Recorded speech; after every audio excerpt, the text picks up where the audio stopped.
Praise the Lord. കർത്താവിന്റെ നാമം വാഴ്ത്തപ്പെടുമാറാകട്ടെ. നമുക്ക് വായിക്കാം. 2 ദിനവൃത്താന്തം 32 അധ്യായം 7 ഉറപ്പും ധൈര്യമുള്ളവരായിരിപ്പിൻ. അശ്ശൂർ രാജാവിനെയും അവനോട് കൂടെയുള്ള സകല പുരുഷാരത്തെയും ഭയപ്പെടരുത്. നിങ്ങൾ ഭ്രമിക്കരുത്. അവനോട് ഉള്ള ഒരു വലിയവൻ ഒരുവൻ നമ്മോട് കൂടെയുണ്ട്. ദൈവത്തിന് സ്തോത്രം. ദൈവജനത്തോട് ദൈവത്തിന് പറയുവാനുള്ള സന്ദേശം: ഒരിക്കലും നിങ്ങൾ ഭയപ്പെടരുത്. ഫിയർ നോട്ട് എന്ന് കർത്താവ് നമ്മളെ അറിയിക്കുകയാണ്. നമ്മുടെ ഉള്ളിൽ വരേണ്ടതായ വലിയൊരു ധൈര്യം, ഒരു അനുഭവം എന്ന് പറഞ്ഞാൽ അടുത്ത വാക്യത്തിൽ ഇങ്ങനെ 8 വാക്യത്തിൽ ഇരിക്കുന്നു: അവനോട് മാംസഭുജമേയുള്ളൂ, നമ്മോട് കൂടെയോ നമ്മെ സഹായിപ്പാനും നമ്മുടെ യുദ്ധങ്ങൾ നടത്തുവാനും നമ്മുടെ ദൈവമായ യഹോവ ഉണ്ടെന്ന് പറഞ്ഞു. ജനം യഹൂദ രാജാവായ ഹിസ്കിയാവിന്റെ വാക്കുകളിൽ ആശ്രയിച്ചു. ഇംഗ്ലീഷ് ബൈബിൾ എഴുതിയിരിക്കുന്നത് ദ ഗെയിൻ കോൺഫിഡൻസ് എന്നാണ് എഴുതിയിരിക്കുന്നത്. എന്ന് പറഞ്ഞാൽ ഭയം നമ്മുടെ പരാജയത്തിന് ആദ്യത്തെ സ്റ്റെപ്പാണ്. എപ്പോൾ ഭയം നമ്മുടെ ഉള്ളിൽ കയറുന്നുവോ നമ്മൾ പരാജയത്തിന്റെ ആരംഭ നടപടിയിലേക്ക് കടന്നിരിക്കുകയാണ്. അതുകൊണ്ട് ദൈവമക്കൾ ഒരിക്കലും കർത്താവിൽ ആശ്രയിക്കുന്ന ദൈവജനം ഒരിക്കലും ഭയപ്പെടരുതെന്ന് ദൈവം ആഗ്രഹിക്കുകയാണ്. യാഥാർത്ഥ്യം നമ്മുടെ ഉള്ളിൽ ബോധ്യമായിരിക്കണം. അത്യുന്നത മറവിൽ സർവശക്ത നിഴലിൽ പാർക്കുന്ന ഓരോ ദൈവത്തിലും ദൈവത്തിന് സ്തോത്രം. ആമേൻ. അവൻ പകൽ പറക്കുന്നതിനെയോ രാത്രിയിലെയോ ഒന്നും അവന് പേടിപ്പാനില്ല. ഒരു മഹാമാരി ഒന്നിനെ അവന് ഭയപ്പെടുവാനില്ല. ഒരു ബാധ അവന് കൂടാരത്തിൽ അടുക്കുകയില്ല എന്ന് വചനം നമ്മെ കൃത്യമായി പഠിപ്പിക്കുന്നു. യെശയ്യാപ്രവചനം 31 5 വാക്യത്തിൽ പറയുന്നു, ഒരു പക്ഷി ചുറ്റി പറക്കുന്നത് പോലെ നമ്മെ കർത്താവ് സംരക്ഷിക്കുകയാണ്. ദൈവത്തിന് സ്തോത്രം. ആവർത്തനം 28:8-7 പറയുന്നു, ഒരു വഴിയായി അവൻ കടന്നു വരുന്നു, 7 വഴിയായി അവൻ ചിതറിപ്പോകുന്നു. എന്ന് പറഞ്ഞാൽ നമുക്ക് തുടക്കത്തിൽ ഒത്തിരി ഭയം തോന്നുന്ന, നമ്മൾ ഇല്ലാതായി തീരുമെന്ന് തോന്നുന്ന, തകരുമെന്ന് തോന്നുന്ന, നഷ്ടപ്പെട്ടു പോകുന്ന അനുഭവം നമ്മുടെ ജീവിതത്തിലേക്ക് ആഞ്ഞടിച്ചുകൊണ്ടേയിരിക്കും. എന്നാൽ ഒരു ദൈവത്തിന്റെ ഹൃദയത്തിൽ ഇരിക്കണം ഒരു കോൺഫിഡൻസ്.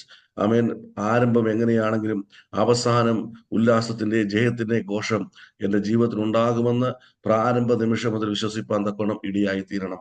എന്നാൽ ഒരു കാര്യം നമ്മൾ ഓർത്തുകൊള്ളണം, ദൈവം വിശ്വസ്തനാണ്. ശത്രു നമ്മെ തകർക്കുവാൻ ഒരുക്കുന്ന പദ്ധതികളെ ദൈവം നമുക്ക് അനുഗ്രഹമാക്കി മാറ്റുകയാണ്. ദൈവത്തിന് സ്തോത്രം. അതിലെ ചില കാര്യങ്ങൾ പറഞ്ഞ് വേഗത്തിൽ ഈ സന്ദേശം അവസാനിപ്പിക്കാൻ ആഗ്രഹിക്കുന്നു. ഒന്നാമത്തെ അനുഗ്രഹം എന്താണ്? യെശയ്യാപ്രവചനം 43 അധ്യായം 1 വാക്യത്തിൽ പറയുന്നു, നീ എനിക്കുള്ളവനാകുന്നു. യാക്കോബേ, നീ ഭയപ്പെടരുത്, ഭാരപ്പെടരുത്. നീ എനിക്കുള്ളവനാകുന്നു. ഞാൻ നിന്നെ പേർചൊല്ലി വിളിച്ചിരിക്കുന്നു. നീ വെള്ളത്തിൽ കൂടെ കടന്നു പോകും, നദിയിൽ കൂടെ കടന്നു പോകും, വെള്ളം നിന്നെ മൂടുകയില്ല. നീ തീയിൽ കൂടെ കടക്കേണ്ടി വരും, അഗ്നി നിന്നെ ദഹിപ്പിക്കില്ല. കാരണം ഭയപ്പെടേണ്ട, ഞാൻ നിന്നോട് കൂടെയുണ്ട്. ദൈവത്തിന് സ്തോത്രം. പിശാചിന്റെ തന്ത്രം എങ്ങനെ ദൈവം അനുഗ്രഹമാക്കി മാറ്റുന്നു? നമ്മളൊരു കാര്യം ഓർത്തുകൊള്ളണം. ദൈവത്തിന് സ്തോത്രം. ഒരു പ്രശ്നം നമ്മുടെ ജീവിതത്തിൽ ആദ്യമായി കടന്നു വരുന്നു. നമ്മൾ കർത്താവിനെ രക്ഷകനായി സ്വീകരിച്ച് ആത്മമാർഗത്തിൽ സഞ്ചരിക്കുമ്പോൾ ജീവിതത്തിൽ ഉൾക്കൊള്ളുവാൻ കഴിയാത്ത, നേരിടുവാൻ കഴിയാത്ത പ്രശ്നം നമ്മുടെ ജീവിതത്തിൽ കടന്നു വരുന്നു. ആ പ്രശ്ന നടുവിൽ ദൈവത്തോട് നിലവിളിച്ചു. ആ പ്രശ്നത്തിനടുവിൽ ദൈവം നമ്മെ വിടുവിച്ചു. വീണ്ടും കഴിയുമ്പോൾ വീണ്ടും അടുത്ത പ്രശ്നം കടന്നു വരുന്നു. അപ്പോഴും വീണ്ടും നിലവിളി കൂടുന്നു. വീണ്ടും നമ്മെ വിടുവിച്ചു. ദൈവത്തിന് സ്തോത്രം. ഓരോ പ്രശ്നങ്ങളിൽ നിന്ന് കടന്നു പോകുമ്പോൾ നമ്മളൊരു യാഥാർത്ഥ്യം മനസ്സിലാക്കുന്നു. നദിയിലൂടെ കടന്നു പോകാം, വെള്ളത്തിലൂടെ കടന്നു പോകാം. ഇതെല്ലാം നമ്മുടെ മേൽ കവിയുമായിരിക്കാം, അഗ്നി നമ്മളെ ദഹിപ്പിക്കുന്ന നമ്മളെ മൂടുമായിരിക്കാം. പക്ഷേ എനിക്ക് യാതൊന്നും സംഭവിച്ചിരിക്കുന്നില്ല. അപ്പോൾ ദൈവത്തിന് സ്തോത്രം. ശത്രു ഒരുക്കിയ തന്ത്രത്തെ ദൈവം എങ്ങനെ അനുഗ്രഹമാക്കും ചോദിച്ചാൽ, ദൈവം നിന്നെ വിശ്വാസത്തിലെ ശക്തനായ ഒരു മനുഷ്യനാക്കി മാറ്റും. ദൈവത്തിന് സ്തോത്രം. വിശ്വാസത്തിൽ ശക്തനായ ഒരു മനുഷ്യനാക്കി മാറ്റുന്നു. ശദ്രക്ക് മേശക്ക് അപകടം ചോദിച്ചാൽ പറയും, നീ ബിംബത്തെ ആരാധിക്കുന്നില്ലേ? സ്തോത്രം. ദാനിയേൽ 3:16-17 വാക്യങ്ങൾ എഴുതി വെച്ചിരിക്കുന്നത്, രാജാവേ, ഞങ്ങൾക്ക് ഇതിനോടൊന്നും ഡിബേറ്റ് ചെയ്യേണ്ട താല്പര്യമേ ഇല്ല. അങ്ങനെ ഒരു ചോദ്യം നീ ചോദിക്കേണ്ട ആവശ്യമില്ല. സ്തോത്രം. ഞങ്ങളെ പ്രവാസത്തിൽ നിന്നും അടിമത്തിൽ നിന്ന് വിടിയിപ്പാൻ കഴിഞ്ഞ ദൈവത്തിന് ഈ എരിയുന്ന തീച്ചൂടിൽ നിന്ന് വിടിയിപ്പാൻ കഴിയുമെന്ന് പറയുവാൻ തക്കണം. കാരണം കഴിഞ്ഞ നാളുകളിൽ അവരെ വിടിവിച്ച ദൈവത്തിന്റെ അത്ഭുത പ്രവർത്തികൾ. വെള്ളത്തിലൂടെ അവർ കടന്നുപോയി, നദിയിലൂടെ അവർ കടന്നുപോയി, അഗ്നിയിലൂടെ അഗ്നി അവരെ ദഹിപ്പാൻ കടന്നു വന്നു. ഒന്നും അവർ തകർക്കാത്തത് കൊണ്ട് വിശ്വാസത്തിന്റെ ആധിക്യത്തിൽ നിന്നുകൊണ്ട് ശദ്രക്കും മേശക്കും വിളിച്ചു പറയുകയാണ്, ഇതിനെക്കുറിച്ച് പറയേണ്ട ആവശ്യമില്ല, ഞങ്ങളെ ദൈവം വിടുവിക്കും. ദൈവത്തിന് സ്തോത്രം. അപ്പോൾ ഒരു കാര്യം ഓർക്കണം, ഭയപ്പെടുത്തുന്ന ഒരു സംഗതി ജീവിതാനുഭവങ്ങൾ കടന്നു വരുമ്പോൾ ഓർക്കണം, പിശാചിന്റെ തന്ത്രത്തെ ദൈവം നിനക്ക് അനുഗ്രഹമാക്കി മാറ്റുന്നു. എന്താക്കിയാ കാരണം? ദൈവത്തിന്റെ സ്തോത്രം നിന്നെ വിശ്വാസത്തിന്റെ ശക്തനായ ഒരു മനുഷ്യരാക്കി മാറ്റുന്നു. 2 യെശയ്യാപ്രവചനം 41 അധ്യായം 10 വാക്യത്തിൽ പറയുന്നു, യാക്കോബേ, ഞാൻ നിന്നോട് കൂടെയുണ്ട്. സ്തോത്രം. ഞാൻ നിന്നെ ശക്തീകരിക്കും, ഞാൻ നിന്നെ സഹായിക്കും, എന്റെ നീതിയുള്ള വലഞ്ഞുകൊണ്ട് ഞാൻ നിന്നെ താങ്ങും. ദൈവത്തിന് സ്തോത്രം.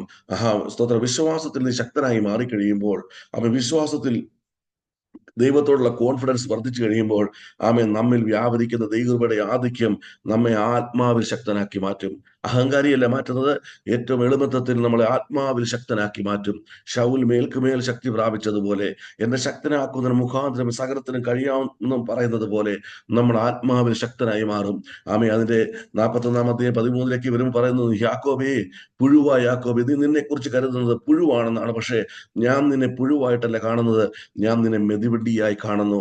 അനേക കുന്നുകൾ, അനേകം മലകൾ, നിന്റെ മുമ്പിലുള്ള തടസ്സങ്ങൾ, പ്രതികൂലങ്ങളെ നീ തന്നെ ഇടിച്ച് തകർക്കുന്ന, നിന്നെ കൊണ്ട് തന്നെ ഇല്ലാതാക്കി കളയുന്ന ആത്മകൃപയുടെ വ്യാപാരമുള്ള വ്യക്തിയാക്കി ദൈവം നിന്നെ മാറ്റുന്നു.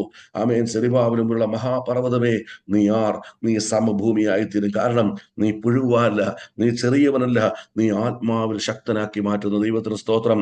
എങ്ങനെയാണ് ആത്മാവ് ശക്തനായത്? അത് സൈന്യത്താലുള്ള ശക്തിയല്ല, ദൈവത്തിന്റെ ആത്മാവിനത്രേ.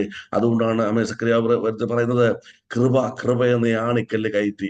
ദൈവത്തിന്റെ സ്തോത്രം. ദൈവത്തിന്റെ ആത്മാവിൽ ശക്തനായി, ദൈവത്തിന്റെ സ്തോത്രം, വിശ്വാസത്തിന്റെ ശക്തനായി, ആത്മാവിൽ ശക്തനായ ഒരു ദൈവപുരുഷനാക്കി ദൈവം നിന്നെ മാറ്റുവാനിടയായി തീരും. അപ്പോൾ പിശാചിന്റെ തന്ത്രം അനുഗ്രഹമാക്കി എങ്ങനെയാണ് ദൈവം മാറ്റുന്നത്? നിന്നെ വിശ്വാസത്തിൽ ശക്തിയുള്ളവനാക്കി മാറ്റുന്നു. രണ്ടാമത് നിന്നെ ആത്മാവിൽ ബലമുള്ളവനാക്കി മാറ്റുന്ന ദൈവത്തിന് സ്തോത്രം. ഇപ്പോൾ പൗലോസ് പറഞ്ഞു, നിനക്കും പറയാൻ കഴിയും, എന്നെ ശക്തനാക്കുന്നതിന് മുഖാന്തരം I can do everything who strengthen me എന്ന് പറയുവാൻ തക്കവണ്ണം ഇടയായിത്തീരും. മൂന്നാമത് സ്തോത്രം, അപ്പോസ്തലപ്രവൃത്തി 18 9 പൗലോസോട് പറയുകയാണ്, ദൈവത്തിന് സ്തോത്രം, നീ ഭയപ്പെടേണ്ട. ദൈവത്തിന് സ്തോത്രം. ആ വാക്യം ഒന്ന് വായിക്കാം. 18:9 രാത്രിയിൽ കർത്താവ് ദർശനത്തിൽ പൗലോസിനോട്, നീ ഭയപ്പെടാതെ പ്രസംഗിക്കുക, മിണ്ടാതിരിക്കരുത്, ഞാൻ നിന്നോട് കൂടെയുണ്ട്. ആര് നിന്നെ കയ്യേറ്റം ചെയ്യില്ല, ദോഷം ചെയ്യുകയുമില്ല, ദോഷപ്പെടുത്തുകയില്ല. ഈ പട്ടണത്തിൽ എനിക്ക് വളരെ ജനമുണ്ടെന്ന് പറഞ്ഞു. വിശ്വാസത്തിൽ ശക്തനാക്കി, ആത്മീയ ശക്തനാക്കി മാറ്റി നിന്നിലൂടെ ദൈവ ചില പ്രവൃത്തികൾ ഭൂമിയിൽ ചെയ്യുവാനുള്ളത് കൊണ്ട്, സ്തോത്രം, ഈ പട്ടണത്തിൽ ചില ജീവിതങ്ങളെ വിടുവിപ്പാനുള്ളത് കൊണ്ട്, നിന്നിലൂടെ അനേക ക്രിസ്തുവിലേക്ക് നേടുവാനുള്ളത് കൊണ്ട്, ഏത് പ്രതികൂലത്തിന് നടുവിൽ നീ ഭയപ്പെടരുത്. ദൈവത്തിന് സ്തോത്രം. നിന്നെ ഇല്ലാതാക്കുവാൻ വന്ന ശത്രു ഇപ്പോൾ നോക്കിക്കേ, ദൈവം എങ്ങനെ അനുഗ്രഹമാക്കി മാറ്റുന്നു. നിന്നെ വിടുവിക്കുക മാത്രമല്ല, നിന്നിലൂടെ അനേകർ വിടുവിക്കപ്പെടുവാനിടയായി തീരുകയാണ്. വചനം പഠിക്കുമ്പോൾ ഇങ്ങനെ പറയുന്നു, 1-ാം പ്രസംഗത്തിൽ 3000 പേർ രക്ഷിക്കപ്പെട്ടു. അപ്പോസ്തലർ 4:4 പറയുന്നു, പുരുഷാരം 5000-ത്തോളമായി. 6:1 പറയുന്നു, പുരുഷാരം പെരുകി വന്നു. ദൈവത്തിന് സ്തോത്രം. അപ്പോസ്തലർ 11:21 പറയുന്നു, വലിയൊരു കൂട്ടം ക്രിസ്തുവിലേക്ക് തിരിഞ്ഞു. ഇന്ന് ഈ സന്ദേശം കേൾക്കുന്ന ദൈവത്തിലെ നീ ഭയപ്പെടരുത്. നിന്റെ മുമ്പിൽ പ്രതികൂലം കടന്നു വരുമ്പോൾ ഓർത്തുകൊള്ളുക, ഒരു ദൈവിക നന്മയും കടന്നു വരുന്നു. നിന്റെ മുമ്പിൽ പ്രതികൂലം കടന്നു വരുമ്പോൾ ഓർത്തുകൊള്ളുക, ദൈവം നിന്നെ നിന്റെ കുടുംബത്തെ അനുഗ്രഹിക്കുവാൻ പോകുന്നു. ഒരു പ്രതികൂലം മുമ്പിൽ കടന്നു വരുമ്പോൾ ഓർത്തുകൊള്ളുക, നിന്നെ മാത്രമല്ല, ക്രിസ്തുവിൽ വിശ്വസിക്കുന്ന ഒരു കൂട്ടം ജനത്തെയും നിന്നിലൂടെ വിടുവിപ്പാൻ കർത്താവ് ഒരു വലിയ അനുഗ്രഹമായി നിന്റെ അരികിലേക്ക് കടന്നു വരുന്നു. അതിനു മുൻപായി നിന്നെ വിശ്വാസത്തിൽ പോരാളിയായി, വിശ്വാസത്തിന്റെ വീരനായി, ആത്മാവിൽ ശക്തനായ ഒരു ദൈവത്തിലാക്കി നിന്നിലൂടെ അനേകരെ ക്രിസ്തുവിനെ നേടുവാൻ തക്കവണ്ണം കർത്താവ് നിന്നെ ശക്തമായി ഉപയോഗിക്കാൻ പോകുന്നു. അതുവരെയും കർത്താവിന്റെ കണ്ണലിൽ കൺമണി പോലെ ദൈവം നിന്നെ പരിപാലിക്കും. ഒരു ദോഷവും നിനക്ക് ഭവിക്കുകയില്ല. ഭയപ്പെടുത്തുന്ന ഇന്ന് നേരിടുന്ന പ്രശ്നങ്ങൾ ഏതുമായിക്കൊള്ളട്ടെ, ഒന്നും നിന്നെ തകർക്കുവാനുള്ളതല്ല, ഒന്നും നിന്നെ ഇല്ലാതെ ആക്കുവാനുള്ളതല്ല. ഇതാ, ശത്രുവിന്റെ തന്ത്രങ്ങളെ ദൈവം ഒരു അനുഗ്രഹമാക്കി മാറ്റുന്നു. ഈ വചനങ്ങളാൽ കർത്താവ് നമ്മെ എല്ലാവരെയും